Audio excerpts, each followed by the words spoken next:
There are stories you research, and then there are stories that quietly attach themselves to you.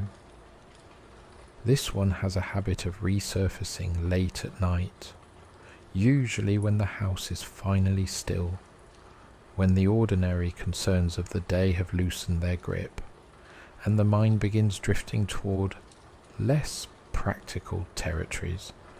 I'll be brushing my teeth or staring at the ceiling, and suddenly I'm thinking about small museums in provincial Europe, about dusty display cases, about how strange it is that we trust strangers so completely and so casually with the things we claim to value most.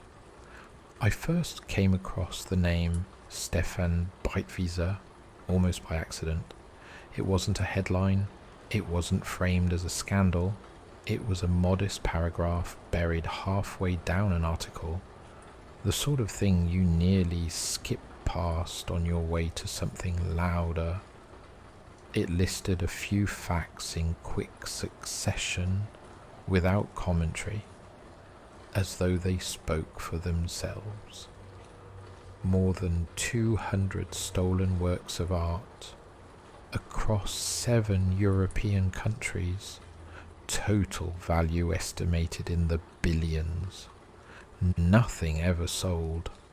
That last line unsettled me more than the rest. Criminal stories usually arrive neatly packaged. There's a desire, there's a plan, there's a payoff.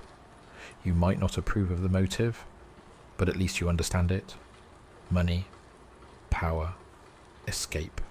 Something solid, something transferable. But this man hadn't wanted money, not even a little. He wanted art, and not in the vague, aspirational sense people often mean when they say that. He didn't want prestige or walls lined with trophies to impress dinner guests. He wanted proximity. He wanted to live with art the way one lives with something alive, something that breathes quietly if you listen closely enough.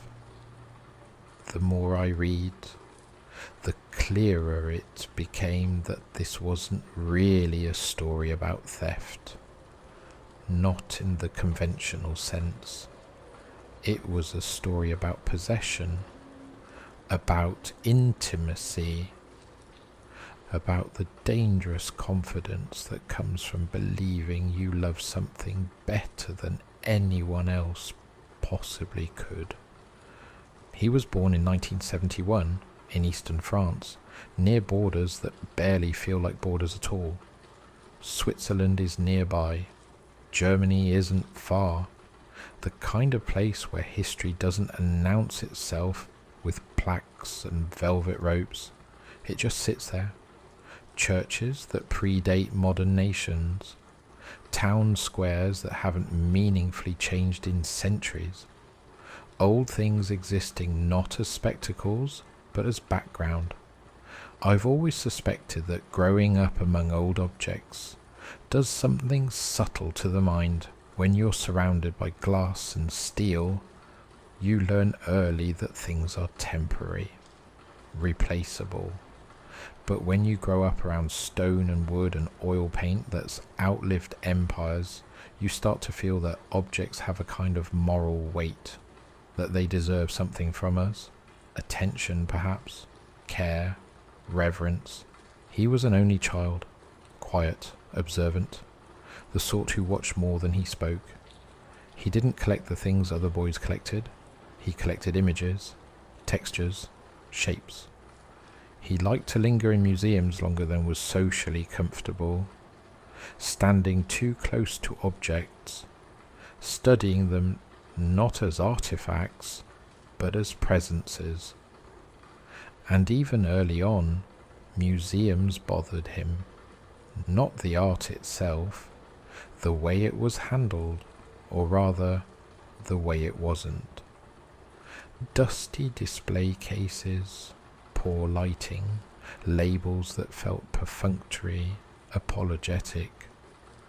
Objects left alone, often with nothing more than a rope or a wooden plinth separating them from the world. He didn't see guardianship, he saw abandonment. The first theft didn't come with drama. No shattering glass, no pounding heart.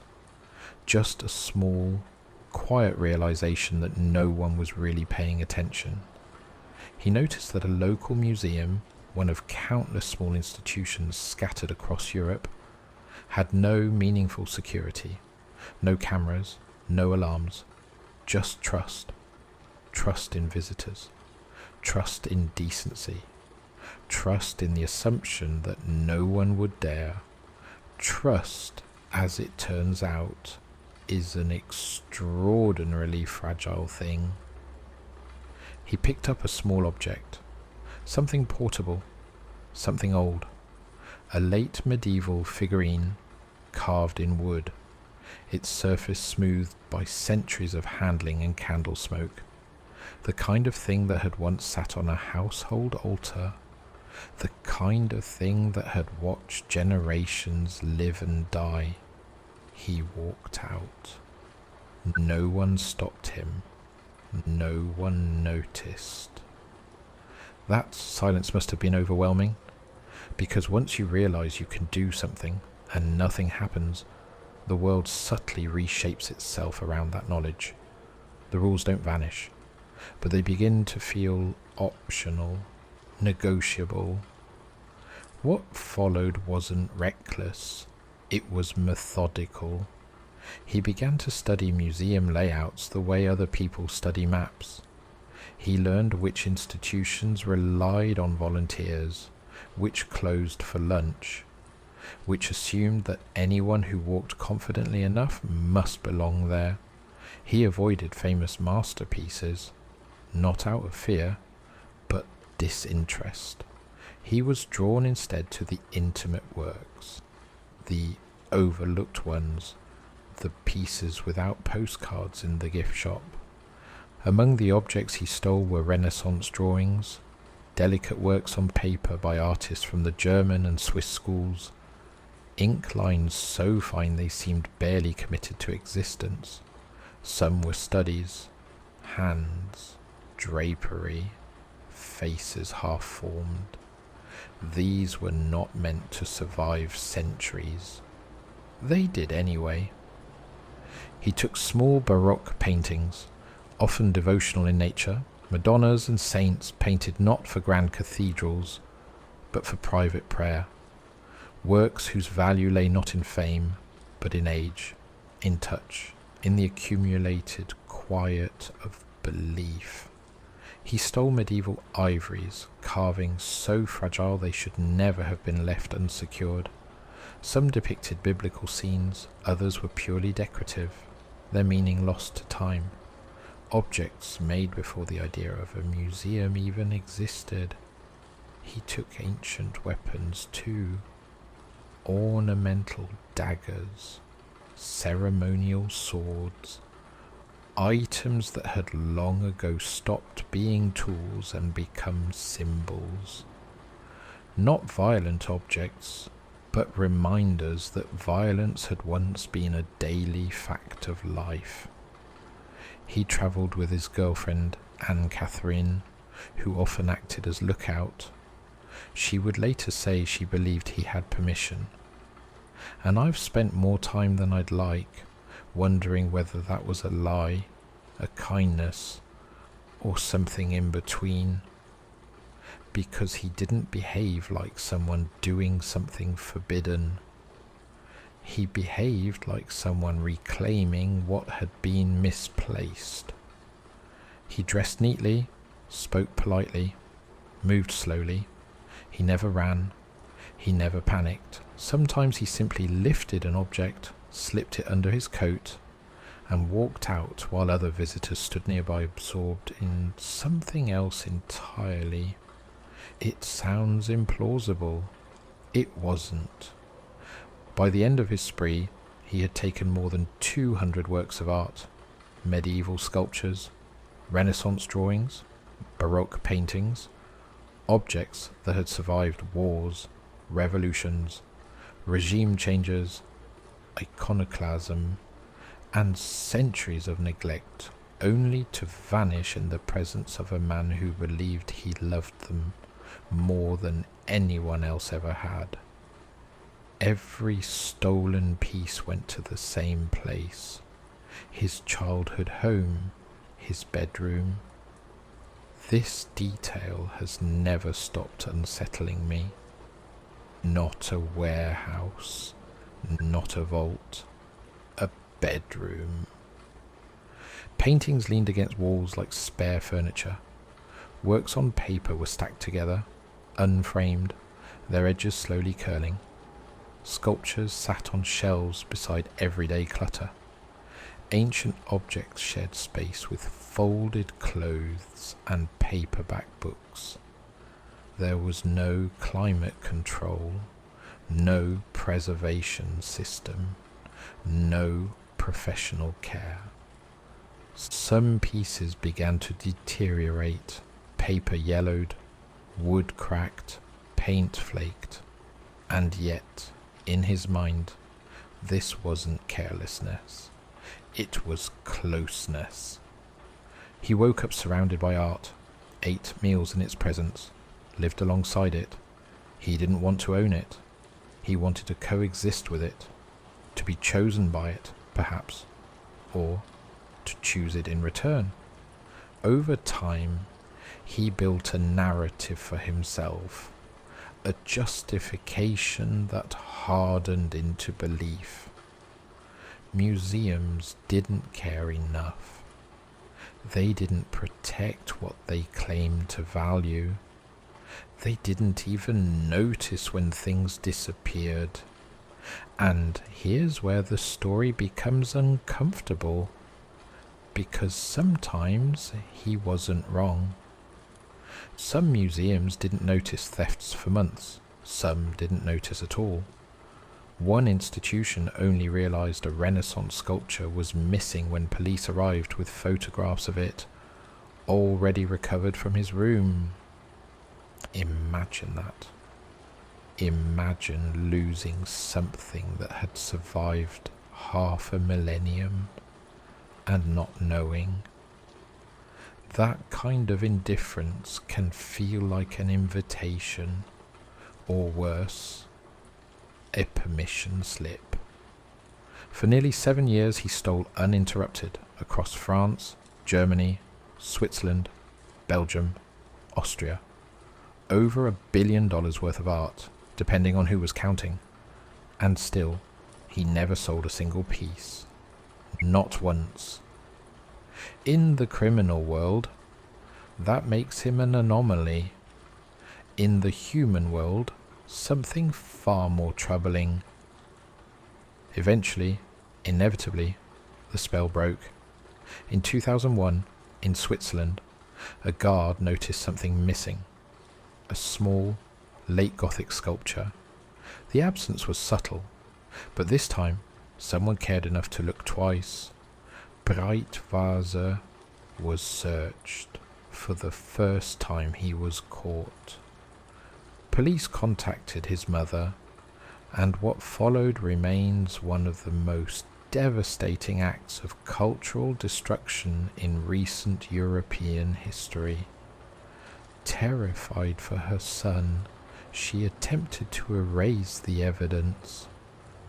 Paintings were torn apart, canvases slashed, frames smashed, sculptures were broken with hammers, ivory carvings shattered, objects were thrown into canals and rivers, where centuries-old wood and pigment dissolved into silt.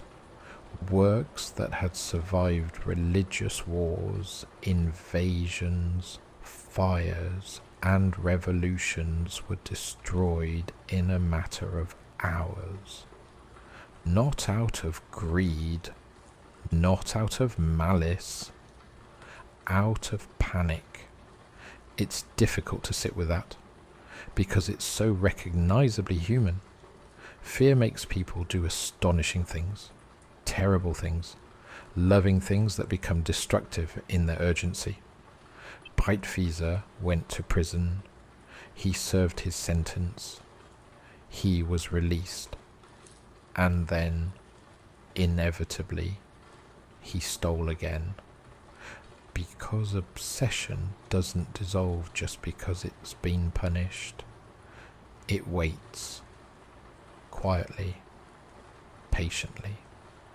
What troubles me most about this story isn't the scale of the theft, or even the destruction that followed. It's the logic beneath it, the belief that love grants permission, that caring deeply enough entitles you to take, that attention alone equals stewardship. History doesn't care about intention. It doesn't respond to sincerity. It only records what survives and what doesn't.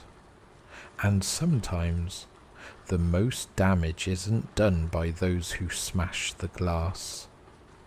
It's done by those who never needed to.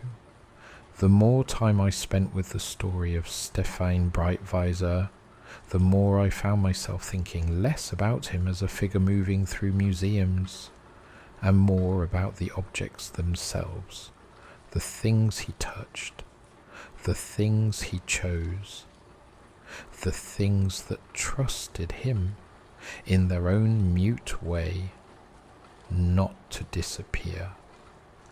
Because when you strip away the numbers, the totals, the valuations, the court records, what remains are individual works of art, singular objects, each one made by human hand for a purpose that rarely included surviving into our era, let alone being stolen by a man in a modern jacket and carried out under his arm.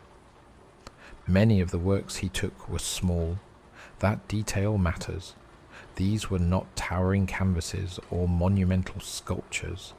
They were intimate things, things designed to be held, contemplated up close, perhaps even spoken to in moments of quiet devotion. There were late medieval wooden sculptures, for example, carved saints with softened features, their paint worn thin by centuries of candle smoke and touch. You can tell when a sculpture has been handled for generations. The sharp edges disappear first. Fingers smooth noses, robes, cheeks. Faith leaves fingerprints. These figures were never meant to sit behind glass. They were made to exist in homes, in chapels, in spaces where people lived ordinary lives under extraordinary beliefs. When Breitwieser lifted them from their plinths, he wasn't just removing art, he was interrupting a lineage of attention that stretched back hundreds of years. There were Renaissance drawings too, works on paper so fragile they almost feel temporary even now. Ink and chalk studies, hands caught mid-gesture, faces half emerging from lines, folds of fabric suggested rather than declared. These were not finished statements. They were thoughts, experiments, private moments of an artist working something out. I've always found drawings more intimate than paintings. They feel closer to the mind that made them, less rehearsed, more vulnerable. And Breitwieser seemed to understand that. He gravitated toward these quieter works, the ones that required patience to appreciate, the ones most visitors walked past. He took Baroque devotional paintings as well, modest in scale, darkened by age, scenes of saints in solitude, eyes lifted towards something unseen. These weren't the sort of works that end up on tote bags or postcards. They weren't famous, but they were earnest. They carried centuries of belief, layered thick as varnish. Then there were the ivories. Ivory is a deeply unsettling material once you think about it long enough. It is beautiful, durable, smooth, and it comes at an unbearable cost. Medieval ivory carvings often depict religious scenes, nativity figures, crucifixions, saints enclosed in ornate frames. They were luxury objects even then, symbols of devotion intertwined with power and exploitation. Ivory should never have been left unsecured. It cracks easily. It reacts badly to changes in temperature and humidity. And yet, in some museums, these carvings sat exposed as though their survival had been taken for granted. Breitwieser noticed that. He noticed everything. He also took ancient weapons, not because they were weapons, but because they were no longer that. Ceremonial daggers, decorative swords, objects that once promised violence but had long since been stripped of their function. What remained was symbolism, craftsmanship, the idea of threat rather than its reality. I sometimes wonder if he preferred these objects precisely because they were disarmed by time, because they no longer frightened anyone. Each theft followed the same pattern. He would visit a museum multiple times, walk the rooms, learn the rhythms. He knew which institutions relied on volunteers, which closed for lunch, which assumed that anyone who moved confidently enough must belong there. Confidence is an extraordinary camouflage. He didn't rush. He didn't glance around nervously. He behaved like someone whose presence required no explanation, and in public spaces, that is often enough. Once an object was in his possession, it disappeared into the domestic world. That transition from museum to bedroom is where the story takes on a surreal quality that still makes me pause. Imagine a Renaissance drawing resting on a bedside table. Imagine a medieval sculpture watching someone sleep. Imagine centuries of history condensed into a single, unremarkable room in a French house. Wallpapered, ordinary, utterly unequipped for what it contained.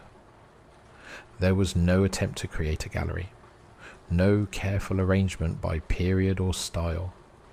Objects accumulated organically, the way possessions do when someone cannot stop bringing things home. Some leaned against walls, others were stacked. A few were hidden behind furniture when space ran out. Works on paper suffered the most. Paper does not like neglect. It curls, it discolours, it weakens. Without proper framing and climate control, centuries-old drawings began to age rapidly, their survival suddenly uncertain. But Breitwieser didn't see deterioration. He saw presence. He saw proximity. He saw himself living among things he believed had been lonely. Over time, his justification hardened into something close to ideology. Museums, he believed, were careless, underfunded, disinterested. They treated art as inventory rather than inheritance. He, on the other hand, paid attention. He noticed brushstrokes, tool marks, cracks. He felt responsible. It's easy to dismiss this as self-serving logic, and it is. But it's also persuasive, in its way, especially when you learn how often museums failed to notice his thefts. Some institutions realized works were missing only during routine audits, months later. Others discovered losses when researchers asked to see objects that were no longer there. One museum didn't know it had been robbed until police arrived with photographs taken from Breitwieser's room. That detail lingers with me, not because it excuses him, but because it implicates something larger. If no one notices when something vanishes, what does that say about how much it was valued while it was there? For nearly 7 years, he moved through Europe without resistance. France, Germany, Switzerland, Belgium, Austria. Borders that once mattered deeply now meant little to a man driving with stolen history in his boot. The estimated value of the stolen works climbed into the billions, though such numbers feel almost obscene when applied to objects that were never meant to be priced this way. And still, he never sold anything. Not one piece, not a single drawing, sculpture, or carving was exchanged for money. That absence of profit is what continues to unsettle people. It defies the familiar shape of crime. It forces us to confront a motivation that doesn't resolve neatly into greed. Eventually, of course, the pattern broke. It always does.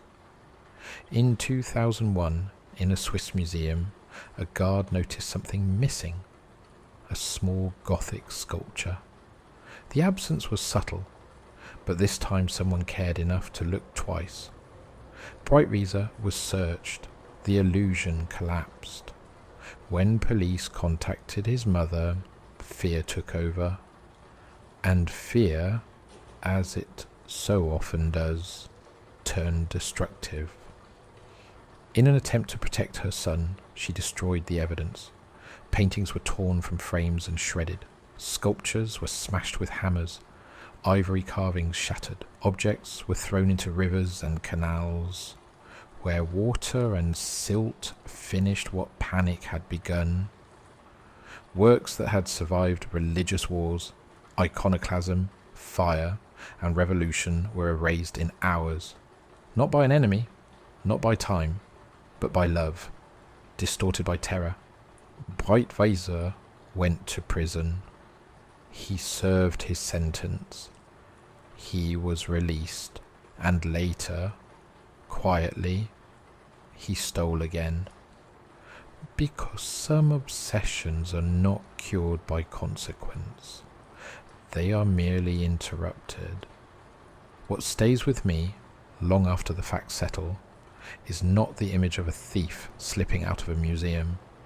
It's the image of a bedroom filled with objects that never asked to be there.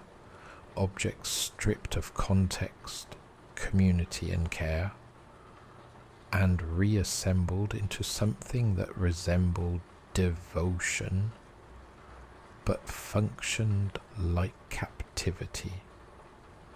History does not care how deeply you feel. It does not reward attention alone. It only remembers what survives, and sometimes the most lasting damage is done not by those who act with violence, but by those who act with certainty, quietly convinced that their love is reason enough.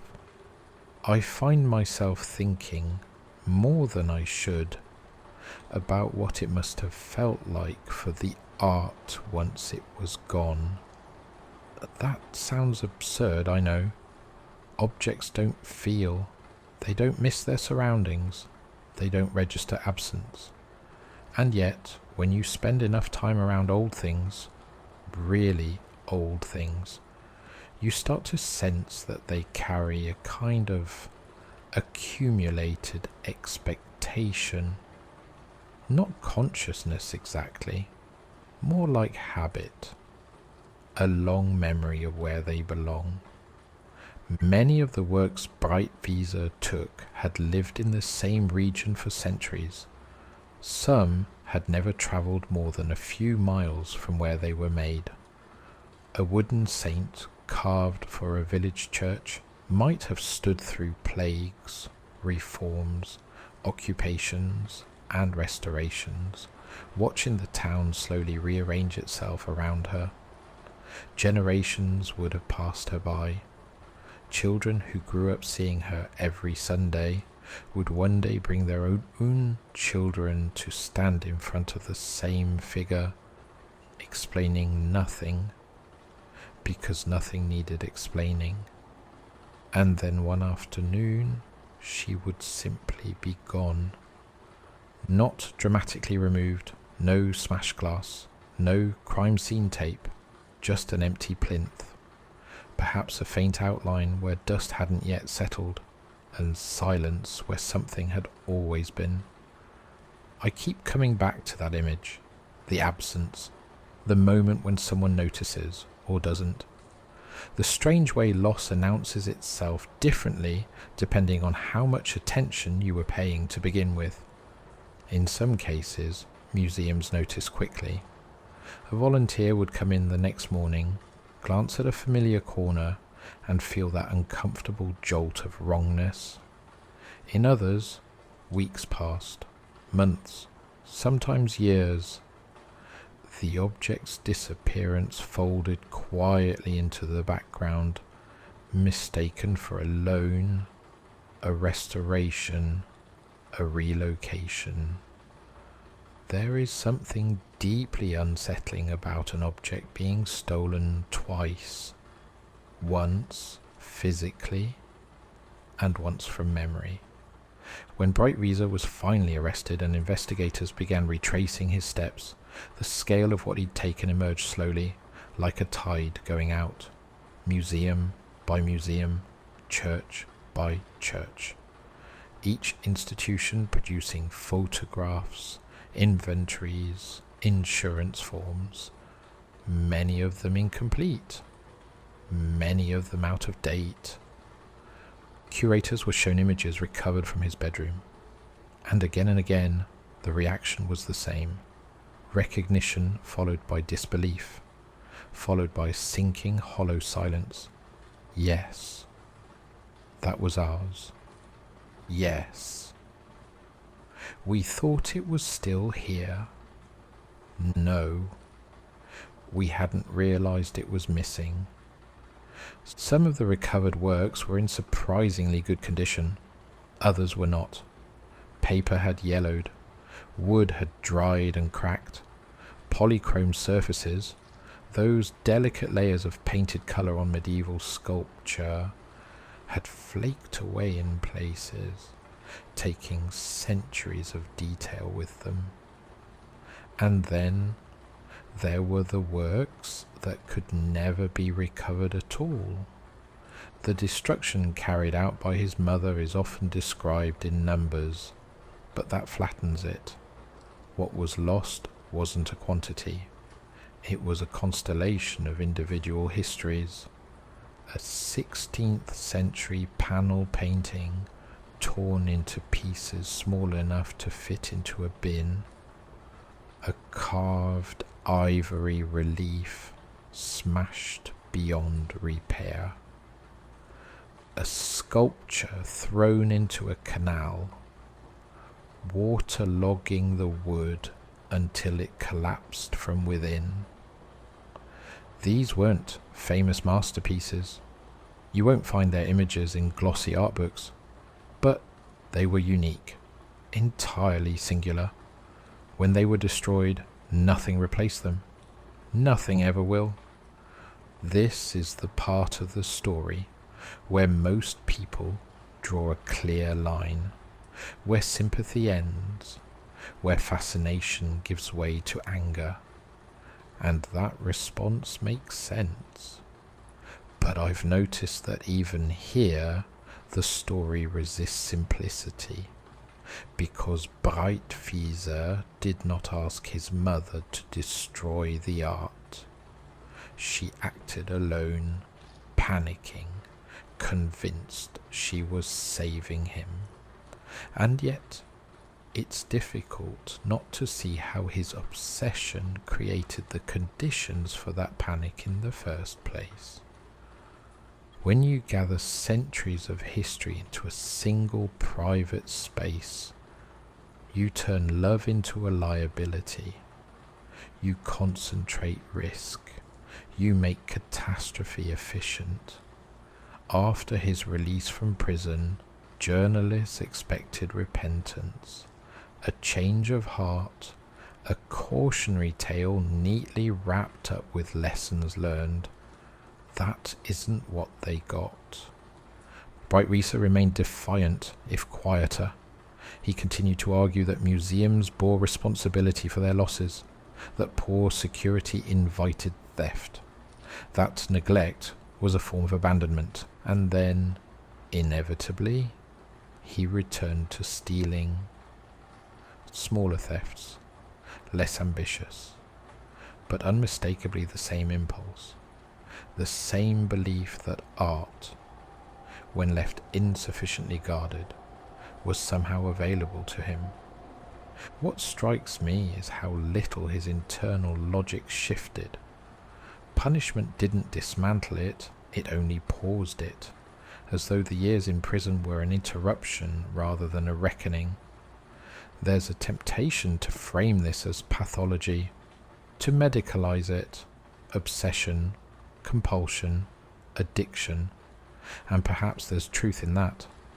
But it also lets us off the hook too easily, because the conditions that allowed him to steal for so long were not psychological, they were structural.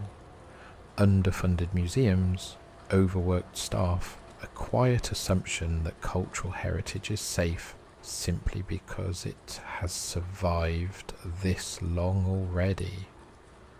History, it turns out, is not self-protecting. The irony is that Breitwieser's story forced many institutions to confront their own carelessness. Security was upgraded, inventories were revised, alarm systems installed, objects moved behind glass. In a perverse way, his crimes improved museum practice. But that's cold comfort for what was lost. Sometimes I imagine walking into one of those small museums today, the sort that still smells faintly of wood polish and dust, the sort that closes early and relies on volunteers who know the collection by heart. I imagine standing in front of a display case with a discreet label, noting that an object was stolen and never recovered. And I wonder what that absence communicates to a visitor who doesn't know the story. Does it feel like a warning, a failure, a scar? Or does it simply fade into the background, unnoticed, like so many of the objects did before they were taken? What unsettles me most, the longer I sit with this story, is how plausible Breitwieser's self-image must have felt to him. He didn't see himself as a destroyer, he saw himself as someone responding to indifference with attention. But attention on its own is not care. And love, without boundaries, can be ruinous. There is a difference between stewardship and possession, between protecting something and claiming it. Museums exist precisely because private devotion is fragile, because individuals die, panic, make mistakes, act out of fear. Institutions are flawed, often painfully so, but they are designed to outlast us. Breitwieser didn't trust that. He trusted himself instead, and that trust, quietly and patiently, erased pieces of history that had already survived more than anyone involved ever will. When I think about him now, I don't picture a thief slipping through galleries. I picture a man alone in a room, surrounded by objects that cannot speak, convinced that his closeness to them is enough to justify everything that followed. History, in the end, does not argue back. It does not explain itself. It simply diminishes, one object at a time, whenever certainty replaces care. And that, I think, is why this story refuses to leave me alone. I sometimes try to imagine what it must have been like for him after everything became known, after the photographs circulated, after curators, historians, and journalists began attaching words like catastrophic and irreversible to actions he had once experienced as almost tender. There's a particular loneliness that comes from being certain of your own logic while the rest of the world looks at you in horror. It's a cold, isolating thing, and I suspect that in quieter moments he must have felt that isolation keenly, even if he never fully admitted it. When Stéphane Breitwieser spoke about the artworks, he rarely described their monetary value. He spoke instead about texture, about presence, about how a piece felt to be near. He talked about noticing details that museum visitors overlooked: tool marks, pigments, tiny imperfections that betrayed the human hand behind the work. And that's the part that makes people uneasy, because he wasn't wrong about those details. He did look closely, he did pay attention, he did care, at least in the way he understood caring.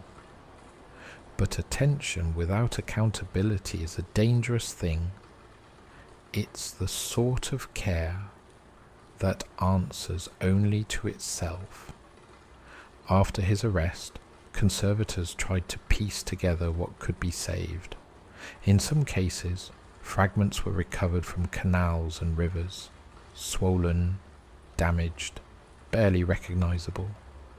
A sculpture might retain the faint outline of a face, but nothing more. A painting might be reduced to discolored scraps of canvas, its image dissolved into suggestion. Conservation, at that point, becomes less about restoration and more about mourning. There are limits beyond which expertise can no longer help. When an object is destroyed, knowledge alone cannot resurrect it. What struck many experts was how uneven the losses were. Some museums had lost relatively minor pieces. Others had lost objects that anchored their entire collection. A single medieval carving might have been the reason the museum existed at all. Its absence left not just a gap in a display case, but a hole in institutional identity. And then there was the public response. For a time, Breitwieser was treated almost like a curiosity. Headlines focused on the absurdity of a man who stole billions worth of art and never sold a thing. There was a temptation to frame him as a kind of eccentric, a romantic criminal, misguided but oddly principled. That framing didn't last. As the scale of the destruction became clear, fascination gave way to something heavier: anger, disbelief, a sense of betrayal that didn't sit comfortably with the earlier, almost whimsical tone. Because this wasn't a clever heist story anymore. It was a story about loss, about how fragile cultural memory really is when you strip away the comforting illusion of permanence. Museums began reassessing their collections. Security audits followed. Objects once left out in the open were suddenly sealed behind a glass, alarms humming quietly beneath plinths that had stood unguarded for decades. Insurance policies were rewritten, inventories digitized. Visitors noticed the change. Something had shifted. The open, trusting atmosphere of many small museums hardened slightly, acquiring a faint edge of suspicion. The sense that history was being shared gave way, in places, to the sense that it was being protected from us. This is the paradox Breitwieser leaves behind. His actions forced institutions to care more carefully, but they also made that care more distant, less tactile, less intimate. The irony would not have been lost on him. I often wonder what happened to his relationship with art after prison, whether he still felt that pull, the need to be close, to surround himself with objects that carried the weight of centuries, or whether the knowledge of what had been destroyed changed the texture of that desire. It's one thing to believe you're rescuing something, it's another to know that your choices helped erase it. But certainty has a way of protecting itself from doubt.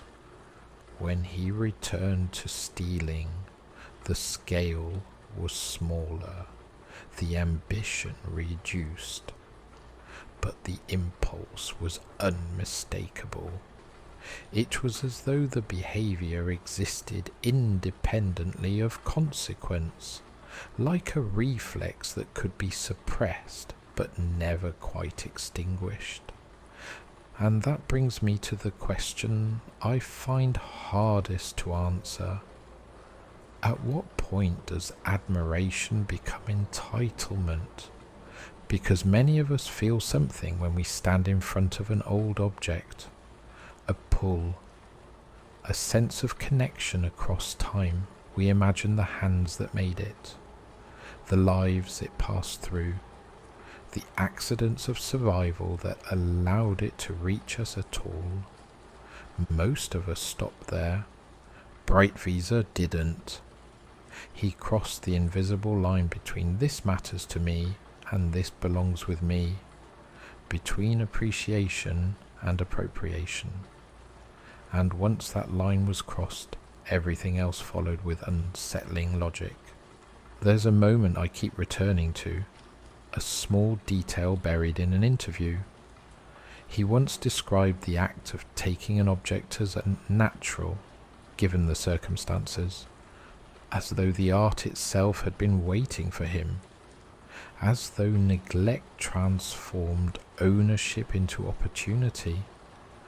That way of thinking is seductive. It flatters the self. It turns desire into destiny. But history doesn't recognize destiny. It recognizes survival.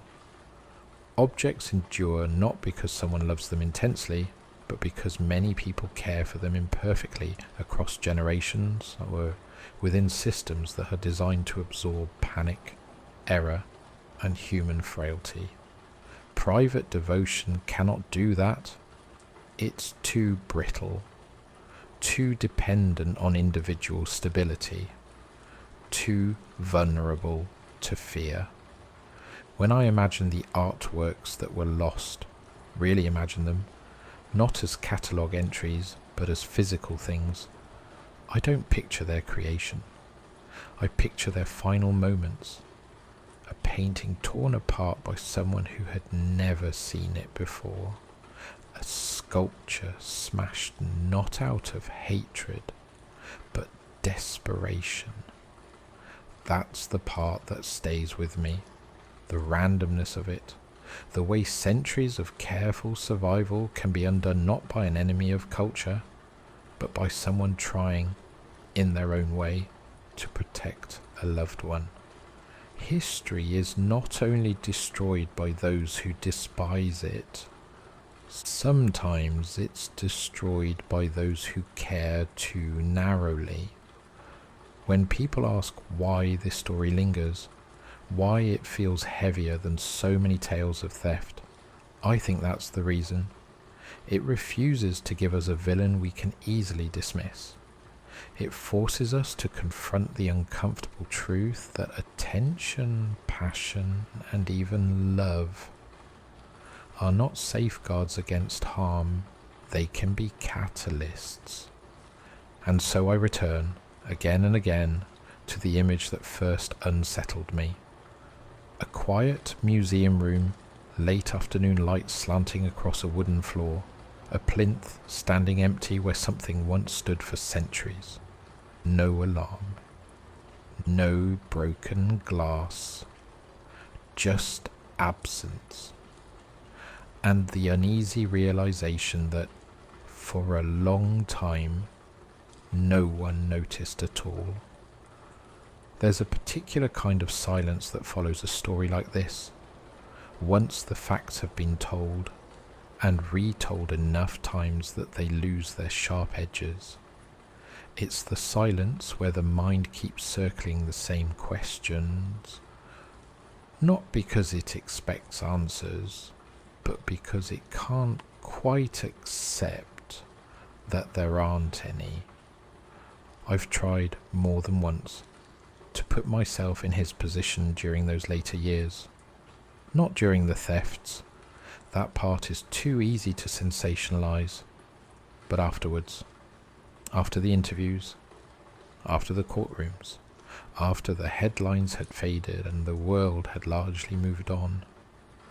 What does it feel like to walk past a museum once you're no longer welcome inside it?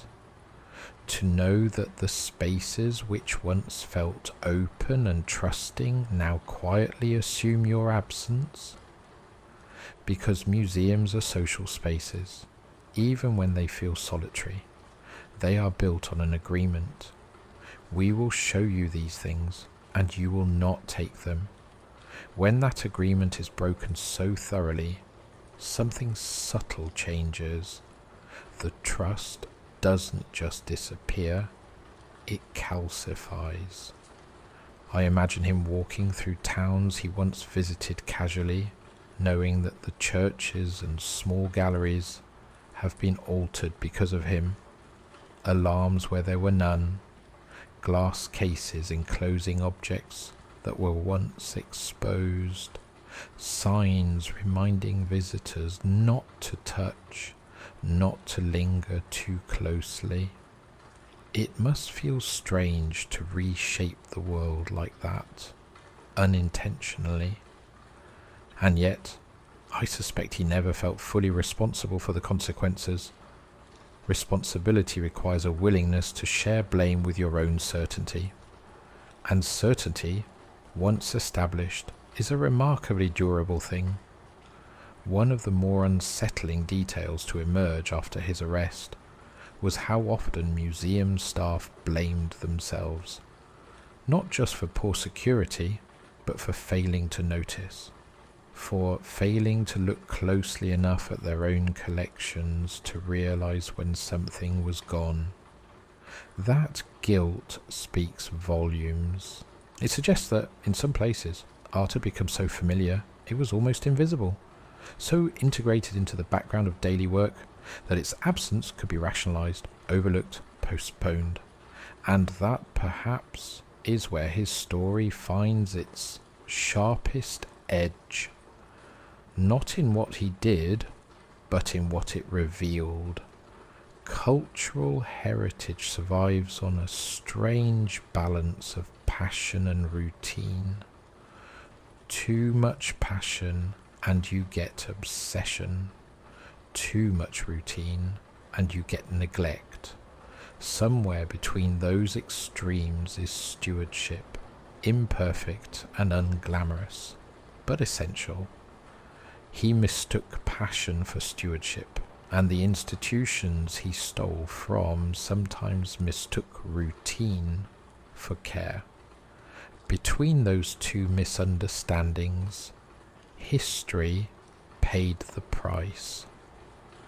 I find myself thinking about the objects that were recovered and returned, what it must have felt like to place them back into their original settings, to see a sculpture returned to a museum that had once forgotten it was missing, to reinstall a drawing in a collection that had, for a time, failed to remember it existed. Did those returns feel like victories or like reminders? Because once an object has been taken, even if it comes back, something about it changes.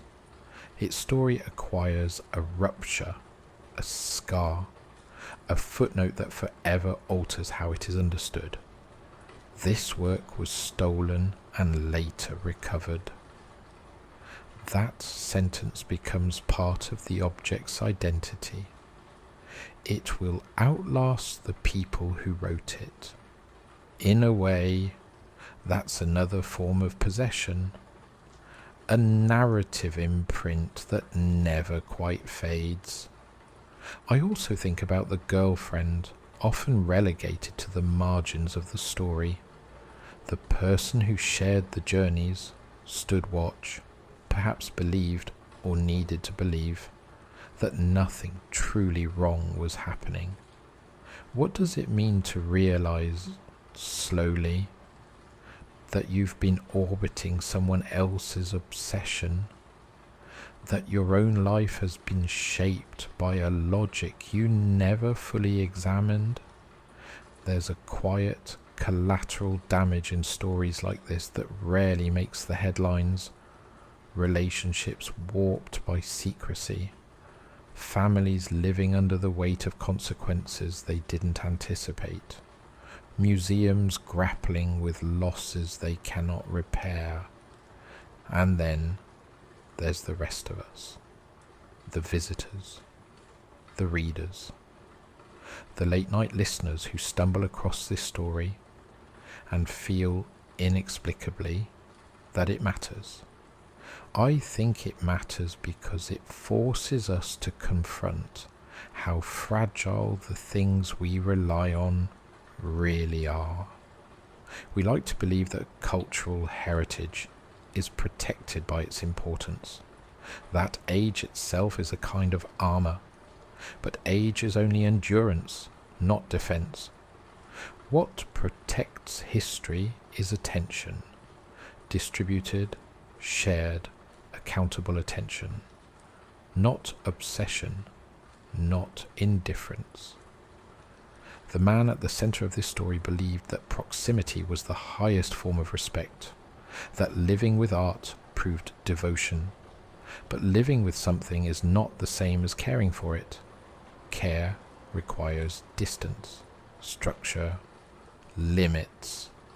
It requires the humility to accept that love alone is not enough. When I picture the final shape of this story, I don't see a courtroom or a prison cell. I see a series of empty spaces, a shelf without its carving, a wall with a label describing something that is no longer there, a catalogue entry marked destroyed. Those absences are quiet. They don't shout. They don't demand attention. And maybe that's the cruelest part, because absence is easy to ignore, especially once it becomes familiar. Long after the names are forgotten and the details blur, those spaces will remain.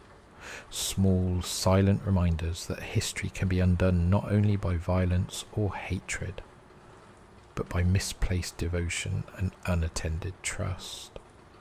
And perhaps that's why I keep thinking about this story in the dark, when the house is quiet and the mind wanders back to old rooms and overlooked corners, because it asks something uncomfortable of us. Not whether we love the past, but whether we know how to care for it together, imperfectly, and without mistaking our desire to be close for a right to possess. And once you've sat with that question for long enough, it's very hard to forget it again. When I think about the long aftermath of all this, what strikes me most is how little closure the story ever really offers. There's no satisfying final act where everything is resolved and neatly restored. No moment where the damage is fully accounted for or the moral ledger balanced. Instead, the consequences disperse slowly, unevenly, into places that don't make headlines. Small museums continue to exist with slightly emptier collections. Some have discreet plaques noting losses. Others choose silence, preferring not to draw attention to what can never be replaced. Over time, staff change. Volunteers come and go. And gradually, the memory of what was lost becomes second-hand knowledge, something learned rather than remembered. That, in itself, feels like another kind of disappearance. I sometimes imagine a young curator starting work at one of these institutions years later, learning about a missing object the way one learns about a historical fire or a flood, an event that happened before their time, a fact rather than a wound. And I wonder whether that softening of memory is a form of healing, or just another quiet erosion. For Stéphane Breitwieser, time seems to have flattened the story rather than sharpened it. Interviews from later years suggest a man still convinced of his reasoning, even if he's learned to express it more carefully. The sharp edges have been sanded down, but the core remains intact. He still speaks about museums as inattentive, still frames his actions as responses rather than choices, still places the emphasis on what he noticed, not on what he removed. It's tempting at that point to stop listening, to decide that nothing further can be learned. But I'm not sure that's true, because the persistence of his certainty is itself instructive. It shows how resilient self-justification can be when it's built slowly, reinforced by years of success, and never meaningfully challenged until the damage is already done. Most people don't wake up one morning and decide to cause irreversible harm. Harm usually accumulates in increments, each one small enough to be rationalized. By the time the full shape of it becomes visible, the internal story is already too entrenched to dismantle easily. That's not unique to art theft. It's a human pattern. We see it everywhere, once we start looking. I find myself thinking about how many of us have stood in front of an old object and felt that flicker of connection, the sense that this thing, improbably, has survived long enough to meet us, that we are briefly linked to a chain of hands and eyes stretching back further than we can easily imagine. That feeling is not the problem. It's part of what makes art meaningful at all. The problem begins when that feeling is mistaken for entitlement, when admiration quietly shifts into ownership, when the thought "this matters to me" mutates into "this should be with me." Breitwieser crossed that line so thoroughly that it ceased to be visible to him, and once it vanished, everything on the other side began to feel natural, even inevitable. I sometimes wonder whether he ever stood in his room, surrounded by those objects, and felt overwhelmed rather than fulfilled. Whether there were moments when the weight of the centuries pressed in too closely, when the presence he sought became something like a burden. If he did, he never spoke about it. What he spoke about was connection, about living with art, about the difference between seeing something briefly in a museum and sharing space with it day after day. And again, there's something uncomfortably persuasive about that idea. Museums can be sterile. Glass cases create distance. Labels flatten complexity. It's easy to feel that something vital has been lost in the process of preservation. But preservation exists precisely because intimacy is not enough, because individual lives are too fragile to be trusted with collective memory, because panic, fear, and love can undo centuries of survival in an afternoon. When I think back over the whole story, end to end, I'm struck by how quietly it unfolds. No violence, no dramatic chases, no elaborate disguises, just confidence, inattention, and a shared assumption that what has always been there will continue to be there tomorrow, until it isn't. That, perhaps, is the most unsettling lesson of all. Not that someone stole art, but that it was so easy. That the thefts revealed not just a single man's obsession, but a widespread complacency about the endurance of the past. History does not shout when it's in danger. It doesn't flash warnings. It simply waits, exposed, hoping someone is paying attention for the right reasons. As listeners, readers, visitors, we like to imagine ourselves as separate from this story, as observers, but we're part of the same system. We walk through museums trusting that what we see today will still be there tomorrow. We assume that importance guarantees protection. Breitwieser's story reminds us that it doesn't. And perhaps that's why, even now, long after the thefts have stopped being news, the story continues to echo.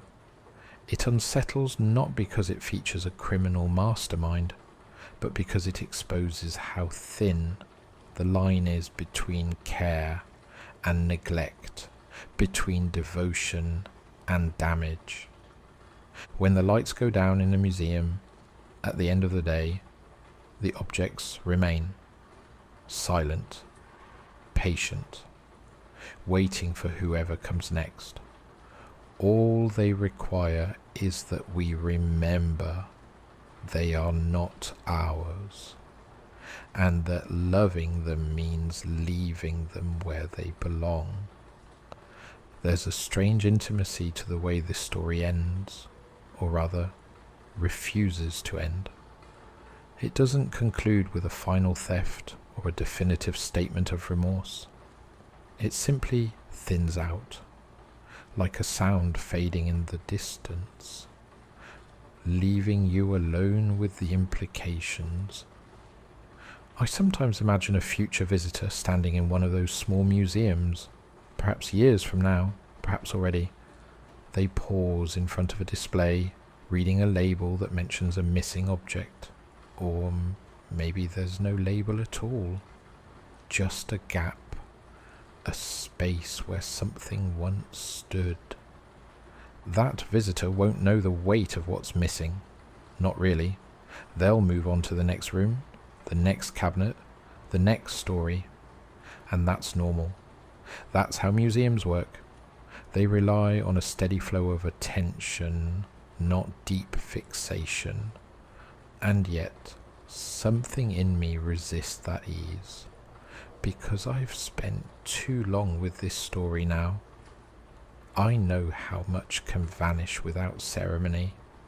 I know how easily history can slip through the cracks created by trust and routine. What lingers most strongly is the ordinariness of it all. No grand conspiracy, no cinematic precision, just a man walking into places that assumed he meant no harm, and leaving with pieces of the past under his coat. That ordinariness is unsettling.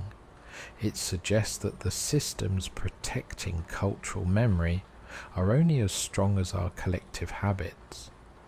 As long as we assume someone else is watching, someone else is counting, someone else is responsible. Responsibility, it turns out, is remarkably easy to misplace. I think about how often museums depend on volunteers, retired teachers, local enthusiasts, people who love history simply because it's there. They give their time freely, trusting that the world will reciprocate that care with respect. Most of the time, it does. Sometimes it doesn't. And when it doesn't, the consequences ripple outward in ways no one anticipates. Security increases, access narrows, the atmosphere changes. What was once open becomes guarded. What was once shared becomes protected. In that sense, the loss isn't limited to the stolen or destroyed objects. Something else is lost too, a certain softness, a certain faith in visitors, a belief that curiosity and goodwill are enough. Breitwieser didn't intend to harden museums, but he did.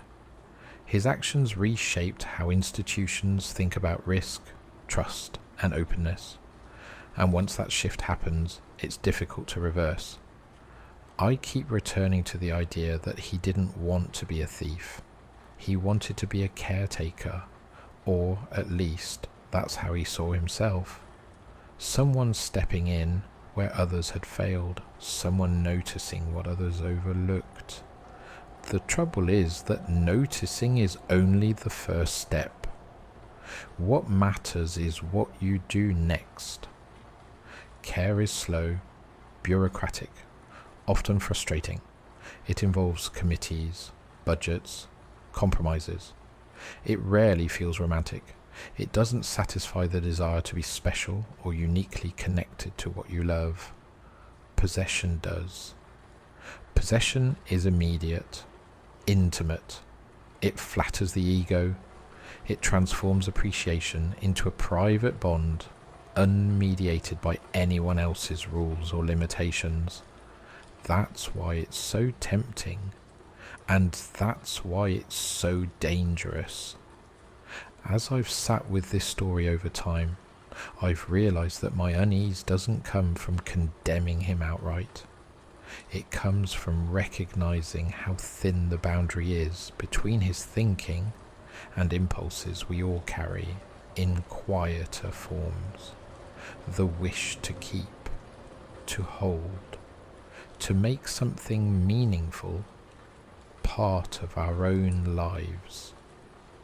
Most of us learn early on where that line is drawn. We learn that some things are shared, that some things are not meant to follow us home, that caring sometimes means leaving something exactly where it is. Breitwieser never accepted that lesson, or perhaps he did, and chose to ignore it. Either way, the result was the same. The objects he took were never his to save. They belonged to a chain of custodians stretching back through time, each imperfect, each temporary. He broke that chain and replaced it with himself, a single point of failure. When that point failed, as all individual points eventually do, the damage was absolute. And so the story settles into something quieter than outrage. It becomes a meditation on fragility, on how easily the past can be narrowed down to a handful of decisions made in ordinary moments. A hand reaching out, a coat opening slightly, a door swinging shut behind someone who looks like they belong. I don't think this story will ever fully release me. Not because of the thefts themselves, but because of what they reveal about how we relate to the things we claim to value. About how love, when stripped of limits, can become indistinguishable from harm. When the museums close for the night and the lights dim, the objects inside remain, waiting for tomorrow's visitors. They ask very little of us, only that we recognize the difference between attention and ownership, between admiration and entitlement. And that, I suspect, is a lesson worth returning to, quietly, repeatedly, long after the details of this particular story begin to blur. There's a moment, usually after sitting with this story for a while, when I start to notice it bleeding into how I move through museums myself. I linger differently now. I notice what's behind glass and what isn't. I notice how often I assume something is protected simply because it's old or important or labelled as such. I notice how rarely I look for the alarm. That awareness feels faintly intrusive, as though the story has recalibrated my instincts. Where once there was uncomplicated admiration, there's now a quiet inventory running in the background. Not in a suspicious way, more in a reflective one. A reminder that these places are held together by habits and hope, not inevitability. And perhaps that's the strangest legacy of all, not the tightened security or the revised protocols, but the way the story changes the way you see. I think about how often we rely on the idea that someone else is responsible. Someone else counted the objects. Someone else checked the doors. Someone else knows what's missing. That diffusion of responsibility is comfortable. It allows us to enjoy the presence of history without shouldering the weight of its survival.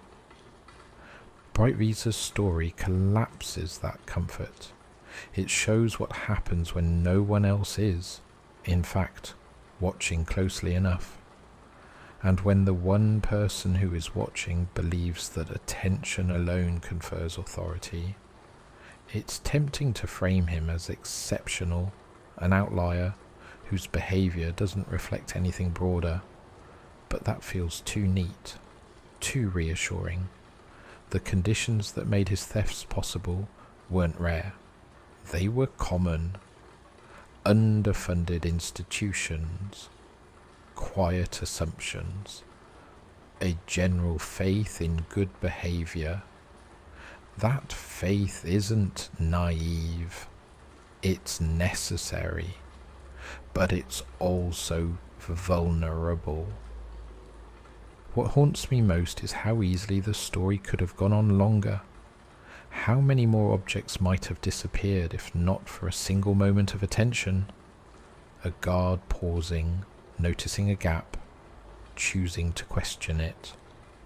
So much hinged on such a small act. It makes you wonder how many similar gaps exist elsewhere, unnoticed, unrecorded, not just in museums, but in archives, libraries, places where the past is stored rather than displayed, places that don't attract crowds, or headlines or sustained scrutiny. History often survives not because it is fiercely defended, but because it is quietly ignored by those who would harm it. When someone finally notices, finally cares too much, the balance can tip alarmingly fast. I also think about the way time softens public memory. For many people, this story is already a footnote, a curious anecdote about an art thief who didn't sell his loot.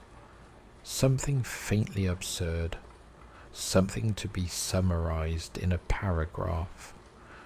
But for the institutions that lost objects, for the conservators who handled fragments that could never be reassembled, for the communities whose local history was altered permanently, the story doesn't fade so easily.